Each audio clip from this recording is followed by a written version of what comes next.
வணக்கம் நட்புக்களே. இன்னைக்கு ஒரு குட்டி கதை. ஒரு தடவை புலவர் காளிதாசர் நீண்ட தூரம் பயணம் பண்ணிட்டு இருக்காரு. அப்போ ஒரு ஊரை தாண்டி போயிட்டு இருக்கும்போது அவருக்கு ரொம்ப தாகம் எடுக்குது. அப்போ பார்த்தீங்கன்னா ஒரு கிணறு பக்கத்தில் ஒரு பெண்மணி தண்ணீர் இறைச்சிட்டு இருக்காங்க. அதை பார்த்து அவர் அந்த பெண் கிட்ட போய் எனக்கு கொஞ்சம் தண்ணி கொடுமா, தாகமாக இருக்குது அப்படின்னு கேட்குறாரு. அந்த பெண்ணும் கண்டிப்பாக தர்றையா, நீங்கள் யார், எதுக்கு இந்த ஊரை கடந்து போயிட்டு இருக்கீங்க, அறிமுகப்படுத்திக்கோங்களேன் அப்படின்னு கேட்குறாங்க. உடனே காளிதாசர், நாம யாருன்னு தெரிஞ்சுக்கிற அளவுக்கு இந்த கிராமத்து பொண்ணுக்கு அருகதையெல்லாம் கிடையாது அப்படின்னு தான் மனசுக்குள்ளே நினச்சிக்கிட்டு, நான் ஒரு பயணின்னு வச்சுக்கோயேன் அப்படின்னு சொல்கிறாரு. உடனே அந்த பெண், அப்படியா, இந்த உலகத்திலேயே 2 பயணி தானே இருக்கிறாங்க, ஒன்று சூரியன், இன்னொன்று சந்திரன். அஸ்தமனமும் உதயமுமா ஓடிக்கிட்டே இருக்கிறவங்க 2 பேரும் தான் நிரந்தர பயணிகள். நீங்கள் யாரு அப்படின்னு கேட்குறாங்க. உடனே காளிதாசரும், ஓ அப்படியா, அப்போ என்ன விருந்தினர் அப்படின்னு நினச்சிக்கோயேன் அப்படின்னு சொல்லிட்டு அந்த பெண் கிட்ட சொல்றாரு. உடனே அந்த பெண் காளிதாசரை பார்த்து, இந்த உலகத்திலேயே இளமையும் செல்வமும் மாத்திரம்தான் விருந்தினர், அது 2 மாத்திரம்தான் தற்காலிகமா இருந்துட்டு போறது. ஆகவே அது 2 தவிர வேற எந்த விருந்தினர் இருக்கிற மாதிரி எனக்கு தெரியலையே, நீங்க யாருன்னு சொல்லுங்க அப்படின்னு திரும்ப கேட்குறாங்க. காளிதாசர் இப்போ கொஞ்சம் யோசிக்கிறாரு. யோசிச்சுட்டு, அப்படியா, சரி, என்ன பொறுமைசாலி அப்படின்னு நினச்சிக்கோயேன் அப்படின்னு சொல்றாரு. உடனே இந்த பெண் அவருக்கு பதிலடி கொடுக்குறாங்க. எப்படின்னா, இந்த உலகத்திலேயே பூமி மாதாவும் மரமும் தான் அருமையான பொறுமைசாலிகள்.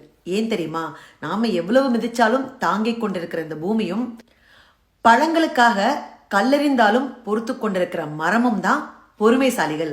நீங்க யாருன்னு சொல்லுங்க அப்படின்னு மறுபடியும் கேட்குறாங்க.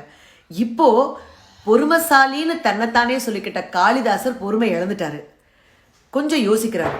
யோசிச்சுட்டு, நீ சொன்னது ரொம்பவே சரிதான், நான் பிடிவாதக்காரன் அப்படின்னு சொல்றாரு. இப்போ இந்த பெண் கொஞ்சம் கூட சளைக்கவே இல்லை, அதுக்கும் ஒரு பதில் சொல்றாங்க. அப்படியா, இந்த உலகத்திலேயே நகமும் முடியும் மாத்திரம்தான் பிடிவாதக்காரங்கள்னு சொல்ல முடியும்.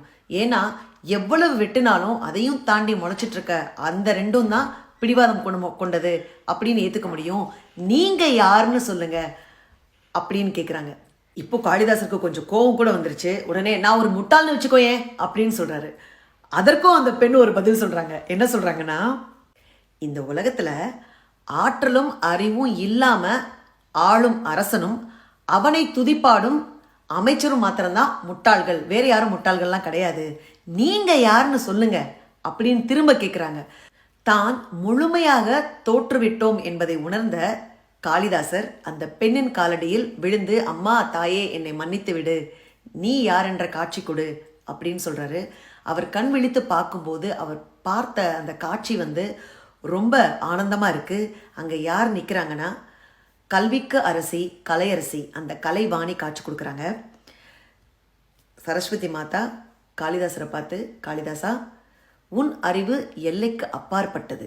ஆனால் ஒரு மனிதனாய் நீ மனுஷிய உச்சத்தை அடைய வேண்டுமென்றால் நீ உன்னை உணர வேண்டும், நான் என்ற அகம்பாவத்தை ஒழிக்க வேண்டும் அப்படின்னு சொல்லிட்டு காளிதாசருக்கு ஆசீர்வாதம் பண்ணிட்டு மறைஞ்சு போயிடுறாங்க. அதாவது புலவர் காளிதாசர் தான் அறிவின் ஆழம் அறிந்த புலவர் என்பதை உணர்ந்திருந்தார், தான் ஒரு நல்ல மனிதன் என்பதை உணர்ந்திருந்தால், யார் என்று கேள்வி கேட்ட அந்த பெண் கிட்ட நான் காளிதாசன்மா அப்படின்னு அடக்கமா சொல்லியிருப்பாரு. எப்போ அந்த பெண்ணுக்கு அருகதை இல்லை தன்னை பத்தி தெரிஞ்சுக்க அப்படின்னு நினைச்சாரோ, அப்பவே தன்னை அறியாத ஒரு சாதாரண மனிதராகிவிட்டார். தான் என்ற தலைக்கணம் மீண்டும் மீண்டும் அந்த பெண்ணிடம் வாதிட செய்தது. அதாவது முன்னாடி ஒரு கதையிலே நான் சொன்னேன், தலையில கனம் இருந்தா குனிஞ்சுதான் நடக்க முடியும், தலைக்கணம் இல்லாமல் இருந்தால் நிமிர்ந்து நடக்கலாம். அதற்காக அடங்கி வாழணும்னு அவசியம் கிடையாது, ஆனால் தன்னடக்கத்தோடு வாழ்கிறது ரொம்பவே அவசியங்க.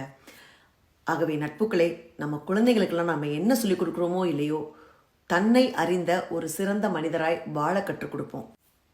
தலைக்கணம் இல்லாத தன்னடக்கம் நிறைந்த ஒரு பக்குவத்தை சொல்லிட்டோன்னா கண்டிப்பாக அவங்க ஒரு சிறந்த மனிதர்களாக வலம் வருவாங்க. வாழ்க்கை வாழ்வதற்கே தன்னடக்கம் தலை நிமிர்வு என்பதை உணர்ந்து ஒரு சிறப்பான வாழ்வை வாழ்ந்துதான் பார்ப்போமே. நன்றி, வணக்கம்.